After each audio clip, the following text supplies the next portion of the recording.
Mahesh Thimarodi police ವಶಕ್ಕೆ. B L Santosh ವಿರುದ್ಧ ಅವಹೇಳನ ಆರೋಪ ಉಡುಪಿಯ ಬ್ರಹ್ಮಾವರ ಪೊಲೀಸರು ವಶಕ್ಕೆ ಪಡೆದುಕೊಂಡಿದ್ದಾರೆ. ಫೇಸ್ಬುಕ್ನಲ್ಲಿ ತೇಜೋವಧೆ ಮಾಡಿದ ಆರೋಪ ಉಜಿರೆ ನಿವಾಸದಲ್ಲೇ ವಶಕ್ಕೆ ಪಡೆದಿದ್ದಾರೆ ಪೊಲೀಸರು. ವಶಕ್ಕೂ ಮುನ್ನ ತಿಮರೋಡಿ ನಿವಾಸದ ಮುಂದೆ ಬೆಂಬಲಿಗರು ಮಟ್ಟಣ್ಣವರ್ ಪೊಲೀಸರ ಜೊತೆಗೆ ವಾಗ್ವಾದಕ್ಕೆ ಇಳಿದಿದ್ದಾರೆ.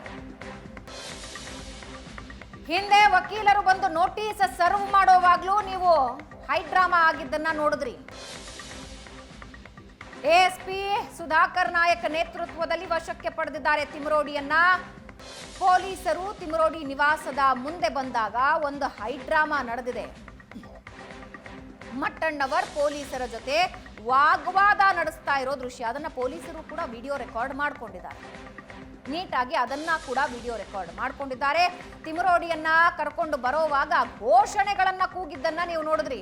ತಿಮರೋಡಿಯನ್ನ ಕರ್ಕೊಂಡು ಹೋಗ್ತಾ ಇರೋ ದೃಶ್ಯ ನೀವು ನೋಡ್ತಾ ಇದ್ದೀರಾ ವೀಕ್ಷಕರೇ. ಪೊಲೀಸ್ ವಾಹನದಲ್ಲಿ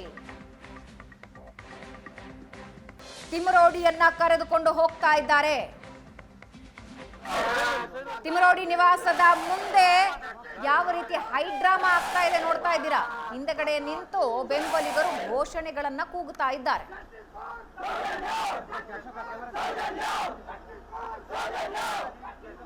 ತಿಮರೋಡಿ ನಿವಾಸದ ಮುಂದೆ ಹೈ ಡ್ರಾಮಾ. ಅದಾದ ಮೇಲೆ ಪೊಲೀಸರು ವಶಕ್ಕೆ ಪಡೆದುಕೊಂಡಿದ್ದಾರೆ. ಈ ಬಗ್ಗೆ ಇನ್ನಷ್ಟು ಡೀಟೇಲ್ಸ್ ನೀಡ್ತಾರೆ ನಮ್ಮ ಪ್ರತಿನಿಧಿ ಭರತ್ರಾಜ್ ನಮ್ಮ ಜೊತೆ ಸಂಪರ್ಕದಲ್ಲಿದ್ದಾರೆ. ಭರತ್ರಾಜ್, ವಶಕ್ಕೆ ಪಡ್ಕೊಂಡಿದ್ದಾರೆ, ಆದರೆ ಅದಕ್ಕೂ ಮುಂಚೆ ನಡೆದ ಹೈ ಡ್ರಾಮಾ ಏನಿದು? ಭವನ, ಹೌದು, ಉಡುಪಿಯ ಬ್ರಹ್ಮಾವರ ಠಾಣೆಯಲ್ಲಿ ದಾಖಲಾದಂತಹ ಒಂದು ಪ್ರಕರಣ 352 ಮತ್ತು 353(2) ಅಡಿಯಲ್ಲಿ ಸೆಕ್ಷನ್ಗಳ ಅಡಿಯಲ್ಲಿ ಅವರ ಮೇಲೆ ಎಫ್ಐಆರ್ ದಾಖಲಾಗಿತ್ತು. ಬಿಜೆಪಿಯ ಉನ್ನತ ನಾಯಕರಾಗಿರ್ತಕ್ಕಂತಹ ಬಿಎಲ್ ಸಂತೋಷ್ ಅವರ ವಿರುದ್ಧವಾಗಿ ಕೊಟ್ಟಂತಹ ಹೇಳಿಕೆ ಅದು. ಹಾಗಾಗಿ ಈ ಹೇಳಿಕೆಗೆ ಸಂಬಂಧಪಟ್ಟಂತೆ ಒಂದು ಎಫ್ಐಆರ್ ಅನ್ನ ಪೊಲೀಸರು ದಾಖಲು ಮಾಡಿಕೊಂಡಿದ್ರು. ಹಾಗಾಗಿ ಅಲ್ಲಿನ ಒಂದು ಇದರ ಹಿನ್ನೆಲೆಯಲ್ಲಿ ಅದರಲ್ಲಿ ಪೊಲೀಸರ ವಿವೇಚನೆಗೆ ಬಿಟ್ಟಂತದ್ದು, ಅಂದ್ರೆ ಅದರಲ್ಲಿ ಬಂಧನ ಮಾಡಬೇಕಾ ಬೇಡುವಂತದ್ದು ಮತ್ತು ಕೆಲವೊಂದು ಸೆಕ್ಷನ್ಗಳಲ್ಲಿ ಗಂಭೀರ ಹ್ಯಾಬಿಚುವಲ್ ಅಫೆಂಡರ್ಗಳಿದ್ದಂತ ಸಂದರ್ಭದಲ್ಲಿ, ಅಂದ್ರೆ ನಿರಂತರವಾಗಿ ಕೆಲವೊಂದು ರೀತಿಯಾದಂತಹ ಗಂಭೀರವಾದಂತಹ ಏನಾದ್ರೂ ದೂರುಗಳಿದ್ದಂತ ಸಂದರ್ಭಗಳಲ್ಲಿ ಅಂತವರನ್ನ ಬಂಧನ ಮಾಡುವಂತದ್ದು ಮತ್ತು ಅದರಲ್ಲಿ ಇರುವ ಭಾಷೆಗಳ ಬಗ್ಗೆ ಕೂಡ ಬಹಳಷ್ಟು ಆಕ್ಷೇಪಗಳಿದೆ ಮತ್ತು ಅಸಮಾಧಾನಗಳಿದೆ. ಹಾಗಾಗಿ ಈ ಎಲ್ಲ ಕಾರಣದಿಂದಾಗಿ ಒಂದು ಎಫ್ಐಆರ್ ದಾಖಲಾಗಿತ್ತು. ಇವತ್ತು ಬೆಳಿಗ್ಗೆ ಸುಮಾರು ಒಂದು 5 ಜನ ಪೊಲೀಸ್ ಅಧಿಕಾರಿಗಳ ತಂಡ, ಇನ್ಸ್ಪೆಕ್ಟರ್ಗಳು, ಉಡುಪಿ ಜಿಲ್ಲೆ ಇನ್ಸ್ಪೆಕ್ಟರ್ಗಳು ಸೇರಿದಂತೆ ಬೇರೆ ಬೇರೆ ಅಧಿಕಾರಿಗಳ ತಂಡ ಏನಿದೆ ಅವರು ನೇರವಾಗಿ ಮಹೇಶ್ ಶೆಟ್ಟಿ ತಿಮರೋಡಿ ನಿವಾಸಕ್ಕೆ ಆಗಮಿಸಿದ್ದಾರೆ. ಮಹೇಶ್ ಶೆಟ್ಟಿ ತಿಮರೋಡಿ ನಿವಾಸಕ್ಕೆ ಆಗಮಿಸಿ ಮೊದಲಿಗೆ ಅವರನ್ನ ವಶಕ್ಕೆ ಪಡೀಲಿಕ್ಕೆ ಅವರ ಅನುಮತಿ ಕೇಳಬೇಕು ಅನ್ನುವಂಥದ್ದು ಮತ್ತು ಅವರಲ್ಲಿ ವಶಕ್ಕೆ ಪಡೀಲಿಕ್ಕೆ ಅವರಲ್ಲಿ ಮನವಿ ಮಾಡಿಕೊಂಡಿದ್ದಾರೆ. ಆದ್ರೆ ಈ ಸಂದರ್ಭದಲ್ಲಿ ಮಹೇಶ್ ಶೆಟ್ಟಿ ತಿಮರೋಡಿ ಹೊರಗಡೆ ಬರಲಿಲ್ಲ, ಅವರು ರೂಮ್ ನಲ್ಲೇ ಇದ್ರು. ಈ ವೇಳೆ ಮಟ್ಟಣ್ಣವರ್ ಮತ್ತು ಗಿರೀಶ್ ಮಟ್ಟಣ್ಣವರ್ ಅವರ ಮತ್ತು ಮಹೇಶ್ ಶೆಟ್ಟಿ ತಿಮರೋಡಿ ಪರ ವಕೀಲರು, ಅದರ ಜೊತೆಗೆ ಒಂದಷ್ಟು ಅಲ್ಲಿನ ಸ್ಥಳೀಯರು ಏನಿದ್ದಾರೆ, ಅದರ ಜೊತೆಗೆ ಅಲ್ಲಿ ಒಂದಷ್ಟು ಹಿಂದೂ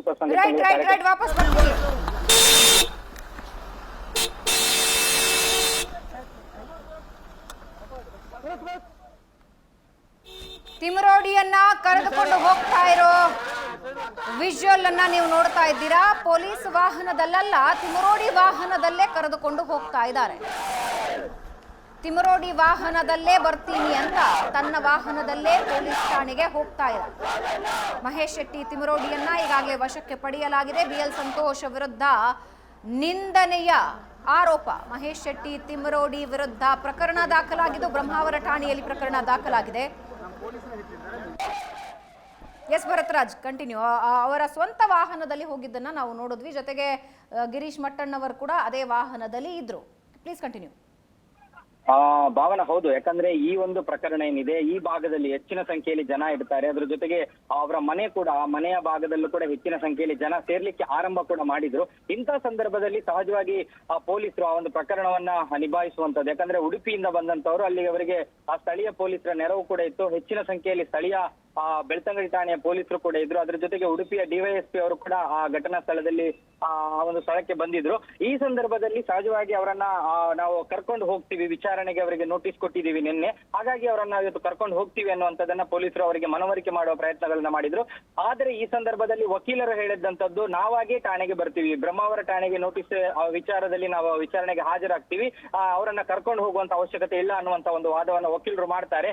ಕೊನೆಗೆ ಆ ವಕೀಲರು ಎಷ್ಟೇ ವಾದ ವಾದ ಮಾಡಿದ್ರು ಕೂಡ ಪೊಲೀಸರು ಅದನ್ನ ಕೇಳಲಿಲ್ಲ. ಕೊನೆಗೆ ಮಹೇಶ್ ಶೆಟ್ಟಿ ತಿಮ್ಮರೋಡಿ ಅವರ ಪತ್ನಿ ಕೂಡ ವಾದ ಮಾಡಿದ್ರು, ನಾವೇ ಅವರನ್ನ ಕರ್ಕೊಂಡು ಬರ್ತೀವಿ, ನೀವು ಇಲ್ಲಿಂದ ಕರ್ಕೊಂಡು ಹೋಗುವಂತದ್ದು ಸರಿಯಲ್ಲ, ಅದು ಸರಿಯಾದ ಕ್ರಮ ಅಲ್ಲ ಅನ್ನುವಂತ ವಾದಗಳನ್ನ ಮಾಡಿದ್ರು. ಅದ್ರ ಜೊತೆಗೆ ಹಾಗಾದ್ರೆ ತಿಮ್ಮರೋಡಿ ಅವರು ಎಲ್ಲಿದ್ದಾರೆ, ಅವರನ್ನ ನಮ್ಗೆ ತೋರಿಸಿ ಅನ್ನುವಂಥದ್ದನ್ನ ಕೂಡ ಹೇಳಿದ್ರು. ಆಗಲೂ ಕೂಡ ಅವರು ಮನೆಯ ಒಳಭಾಗದಲ್ಲಿದ್ರು ಕೂಡ ಅವರನ್ನ ತೋರಿಸುವಂತದ್ದು ಮಾಡ್ಲಿಲ್ಲ, ಅವರು ಹೊರಗಡೆ ಬಂದಿರ್ಲಿಲ್ಲ.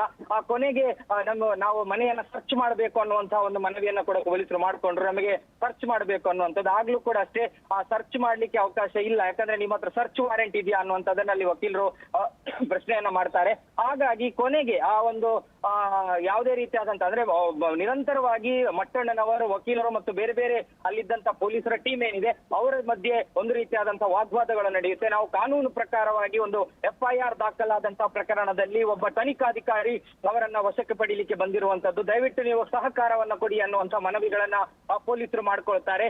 ಆದರೆ ಯಾವುದೇ ಮನವಿಗೂ ಕೂಡ ಅವರು ಒಪ್ಪೋದಿಲ್ಲ. ನಾವು ಈ ರೀತಿಯಾಗಿ ಅವರನ್ನ ಕರ್ಕೊಂಡು ಹೋಗ್ಲಿಕ್ಕೆ ನಾವು ಅವಕಾಶ ಮಾಡ್ಕೊಡೋದಿಲ್ಲ, ನಾವೇ ಠಾಣೆಗೆ ಬರ್ತೀವಿ, ನಾವು ಬಂದಿಲ್ಲ ಅಂದ್ರೆ ನೀವು ಅರೆಸ್ಟ್ ಮಾಡುವಂತದ್ದು ಬೇರೆ ಪ್ರಶ್ನೆ, ಆದ್ರೆ ನಾವಾಗಿ ಬರ್ತೀವಿ ಅಂದಾಗ್ಲೂ ಕೂಡ ನೀವು ಅವರ ಮೇಲೆ ಕ್ರಮ ಕೈಗೊಳ್ಳಿಕ್ಕೆ ಅವಕಾಶಗಳಿಲ್ಲ ಅನ್ನುವಂತ ವಾದಗಳನ್ನೇ ವಕೀಲರು ಕೊಡುವಂತದ್ದು.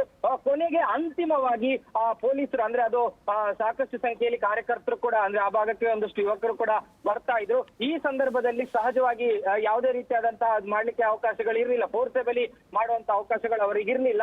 ಕಟ್ಟ ಕಡೆಯದಾಗಿ ಕೊನೆಯದಾಗಿ ಅವರದ್ದೇ ಖಾಸಗಿ ವಾಹನದಲ್ಲಿ ಮಹೇಶ್ ಶೆಟ್ಟಿ ತಿಮ್ಮರೋಡಿಗೆ ಸೇರಿದಂತಹ ಆ ಖಾಸಗಿ ವಾಹನದಲ್ಲಿ ಪೊಲೀಸ್ ಎಸ್ಕಾರ್ಟ್ಗಳ ಅಂದ್ರೆ ಪೊಲೀಸರು ಅವರ ಸುಪರ್ದಿಯಲ್ಲಿ ಇದ್ದುಕೊಂಡೇ ಅವರನ್ನ ಕರೆದುಕೊಂಡು ಹೋಗಲಾಗ್ತಿದೆ. ಯಾವುದೇ ಕಾರಣಕ್ಕೂ ಕೂಡ ಅಂದ್ರೆ ಈ ಒಂದು ತನಿಖೆಗೆ ಸಂಬಂಧಪಟ್ಟಂದ್ರೆ ಅಂದ್ರೆ ಉಡುಪಿಯಲ್ಲಿ ದಾಖಲಾದ ಪ್ರಕರಣ, ಉಡುಪಿಯ ಗ್ರಾಮಾಂತರ ಮಂಡಲ ಬಿಜೆಪಿ ಅಧ್ಯಕ್ಷರೊಬ್ಬರು ಕೊಟ್ಟಂತ ಒಂದು ಪ್ರಕರಣ ಅದು. ಅದರಲ್ಲಿ ಅನೇಕ ವಿಚಾರಗಳು, ಯಾಕಂದ್ರೆ ಧರ್ಮಸ್ಥಳ ಶವಹೂತ ಪ್ರಕರಣ ಏನು ಮುನ್ನೆಲೆಗೆ ಬಂತು, ಆ ಸಂದರ್ಭದಲ್ಲಿ ಸಹಜವಾಗಿ ಯಾವುದೇ ನಾಯಕರುಗಳು ಅದರ ಬಗ್ಗೆ ಮಾತನಾಡಿರ್ಲಿಲ್ಲ. ಬಿಜೆಪಿಯ ಯಾವ ನಾಯಕರುಗಳು ಕೂಡ ಧರ್ಮಸ್ಥಳ ಶವಹೂತ ಕೇಸ್ ಬಗ್ಗೆ ಮುನ್ನೆಲೆಗೆ ಬಂದು ಮಾತನಾಡಿರ್ಲಿಲ್ಲ.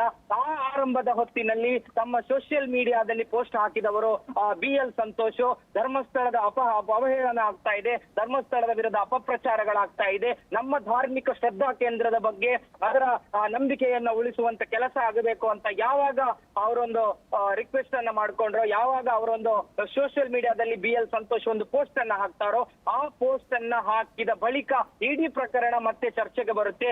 ಆ ಪೋಸ್ಟ್ ಅನ್ನ ಹಾಕಿದ ಬೆನ್ನಲ್ಲೇ ಒಂದಷ್ಟು ಗಂಭೀರವಾದಂತಹ ಚರ್ಚೆ ನಡೆಯುವಂತದ್ದು. ಹಾಗಾಗಿ ಆ ಪೋಸ್ಟ್ ಹಾಕಿದ ಬೆನ್ನಲ್ಲೇ ಈ ಒಂದು ಅಂದ್ರೆ ಈ ಒಂದು ವಿಚಾರ ಬಹಳಷ್ಟು ಚರ್ಚೆಗೆ ಬಂದಿರುವಂತದ್ದು.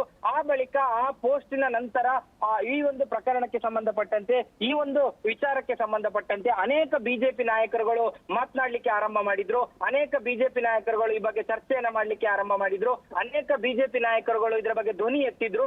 ಅದರ ಜೊತೆಗೆ ನೂರಾರು ಸಂಖ್ಯೆಯಲ್ಲಿ ವಾಹನ ಜಾಥಾಗಳು ಕೂಡ ಧರ್ಮಸ್ಥಳಕ್ಕೆ ಬಂತು. ಇದು ಈ ಒಂದು ಘಟನೆಯ ಬಳಿಕ ಮಹೇಶ್ ಶೆಟ್ಟಿ ತಿಮ್ಮರೋಡಿ ಒಂದು ಖಾಸಗಿ ಯೂಟ್ಯೂಬ್ ಚಾನೆಲ್ಗೆ ಮಾತನಾಡ್ತಾ ನೇರವಾಗಿ ಮಹೇಶ್ ಶೆಟ್ಟಿ ತಿಮ್ಮರೋಡಿ BL ಸಂತೋಷ್ ಅವರ ವಿರುದ್ಧ ತೀರಾ ಅವಹೇಳನಕಾರಿಯಾಗಿ ಮಾತನಾಡಿದ್ದಾರೆ ಅನ್ನುವಂತ ಆರೋಪ ಇರುವಂತದ್ದು. ಆ ವಿಡಿಯೋದಲ್ಲಿ ಸಂತೋಷ್ ಅವರ ವೈಯಕ್ತಿಕವಾದಂತಹ ಕೆಲವೊಂದು ವಿಚಾರಗಳಲ್ಲಿ ಮತ್ತು ರಾಜಕೀಯ ಮತ್ತು ಬೇರೆ ಬೇರೆ ರೀತಿಗೆ ಸಂಬಂಧಪಟ್ಟಂತ ವಿಚಾರಗಳಲ್ಲಿ ಬಹಳ ದೊಡ್ಡ ಮಟ್ಟದಲ್ಲಿ ಅವರು ಮಾತನಾಡಿದ್ದಾರೆ, ಬಹಳ ಕೆಟ್ಟ ಪದಗಳನ್ನ ಅವರು ಬಳಸಿದ್ದಾರೆ ಅನ್ನುವಂತ ನಿಟ್ಟಿನಲ್ಲಿ ಅನೇಕ ಕಡೆಗಳಲ್ಲಿ ಪ್ರಕರಣಗಳನ್ನ ದಾಖಲಿಸುವಂತ ಪ್ರಯತ್ನಗಳಾಯ್ತು.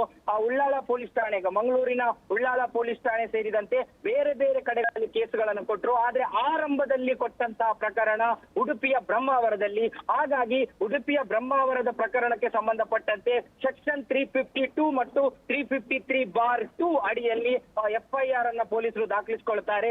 ಪೊಲೀಸರು FIR ದಾಖಲಿಸಿ ಆರಂಭದಲ್ಲಿ ಇಂತಹ ಪ್ರಕರಣಗಳಲ್ಲಿ ಕೆಲವೊಂದು ಪ್ರಕರಣಗಳಲ್ಲಿ ಅವರಿಗೆ ನೋಟಿಸ್ ಅನ್ನ ಕೊಡಲಾಗುತ್ತೆ. ನೋಟಿಸ್ ಅನ್ನ ಕೊಟ್ಟು 7 ದಿನಗಳ ಒಳಗಡೆ ವಿಚಾರಣೆಗೆ ಹಾಜರಾಗಬೇಕು ಅನ್ನುವಂಥದ್ದನ್ನ ಹೇಳಲಾಗುತ್ತೆ. ಆದರೆ ಕೆಲವೊಂದು ಕೇಸ್ಗಳಲ್ಲಿ ಬಹಳ ಹ್ಯಾಬಿಚುವಲ್ ಅಫೆಂಡರ್ ಗಳಂತ ಅನಿಸಿಕೊಂಡಾಗ ಅವರು ಅನೇಕ ಪ್ರಕರಣಗಳಲ್ಲಿ ಅವರೊಬ್ಬ ಗಂಭೀರವಾದಂತಹ ಆರೋಪಿ ಅಂತ ಅನಿಸಿಕೊಂಡಂತ ಸಂದರ್ಭಗಳಲ್ಲಿ, ಈ ಹಿಂದೆಯೂ ಇಂತಹ ಪ್ರಕರಣಗಳಲ್ಲಿ ಅವರು ಭಾಗಿಯಾಗಿದ್ದಾರೆ ಅನಿಸಿಕೊಂಡಾಗ ಅವರನ್ನ ವಶಕ್ಕೆ ಪಡೆಯುವಂತ, ಮೊನ್ನೆ ಕೂಡ ನಾವು ಸದನದಲ್ಲಿ ಗೃಹ ಸಚಿವ ಪರಮೇಶ್ವರ್ ಅವರು ಕೂಡ ನಾವು ತಿಮ್ಮರೋಡಿ ವಿರುದ್ಧ ನಾವು ಕ್ರಮವನ್ನ ಕೈಗೊಳ್ತೀವಿ ಅನ್ನುವಂಥದ್ದನ್ನ ಹೇಳಿದ್ರು. ತಿಮ್ಮರೋಡಿ ವಿರುದ್ಧ ಯಾವ ಪ್ರಕರಣಗಳಿದ್ರು ಅದರ ಮೇಲೆ ಕ್ರಮ ಕೈಗೊಳ್ತೀವಿ ಅನ್ನುವಂಥದ್ದನ್ನ ಹೇಳಿದ್ರು. ಮುಖ್ಯಮಂತ್ರಿಗಳ ವಿರುದ್ಧದ ಹೇಳಿಕೆ ಅದು ಬೇರೆ ಬೇರೆ ವಾದಗಳಿಗೆ ಬೇರೆ ಬೇರೆ ಚರ್ಚೆಗಳಿಗೆ ಈಡಾಯ್ತು. ಆ ಸಂದರ್ಭದಲ್ಲಿ ಸ್ವತಃ ದಕ್ಷಿಣ ಕನ್ನಡ SP ಡಾಕ್ಟರ್ ಅರುಣ್ ಅವರನ್ನ ಅವರು ಮಂಗಳೂರಿಗೆ ಕರೀತಾರೆ ಗೃಹ ಸಚಿವರಿಗೆ ಮಂಗಳೂರಿನಲ್ಲೂ ಕೂಡ ಬಂದು ಅವರೊಂದಷ್ಟು ಮಾಹಿತಿಯನ್ನ ಕೊಡ್ತಾರೆ, ಇನ್ಫಾರ್ಮೇಶನ್ ಅನ್ನ ಕೊಡ್ತಾರೆ. ಆ ಎಲ್ಲ ಮಾಹಿತಿಗಳನ್ನ ಕೂಡ ಪಡ್ಕೊಳ್ತಾರೆ. ಆದರೆ ದಕ್ಷಿಣ ಕನ್ನಡ ಜಿಲ್ಲೆಯಲ್ಲಿ ಅನೇಕ ಪ್ರಕರಣಗಳು ಬೇರೆ ಬೇರೆ ಭಾಗಗಳಲ್ಲಿ ಅವರ ವಿರುದ್ಧ ದಾಖಲಾಗಿದೆ. ಆದರೆ ಪ್ರೆಸೆಂಟ್ ಒಂದು ಫ್ರೆಶ್ ಕೇಸ್ ಅನ್ನುವಂಥದ್ದು ಇರುವಂತದ್ದು ಈಗ ಉಡುಪಿಯ ಬ್ರಹ್ಮಾವರದಲ್ಲಿ ದಾಖಲಾದಂತ ಕೇಸ್. ಹಾಗಾಗಿ ಅವರನ್ನ ಕರ್ಕೊಂಡು ಹೋಗುವಂತ ಕೆಲಸಗಳಾಗ್ತಾ ಇದೆ. ಆದರೆ ಈಗ ಅವರನ್ನ ಕರ್ಕೊಂಡು ಹೋಗಿ ಪುತ್ತೂರು ಬ್ರಹ್ಮಾವರ ಪೊಲೀಸ್ ಠಾಣೆಯಲ್ಲಿ ಅವರ ವಿಚಾರಣೆಯನ್ನ ನಡೆಸುವಂತದ್ದು. ವಿಚಾರಣೆಯ ನಡೆಸುವ ಸಂದರ್ಭಗಳಲ್ಲಿ ಯಾವುದಾದರೂ ತನಿಖೆಗೆ ಸಹಕಾರ ಭರತ್ ವಾಪಸ್ ಬರ್ತೀನಿ ಭರತ್.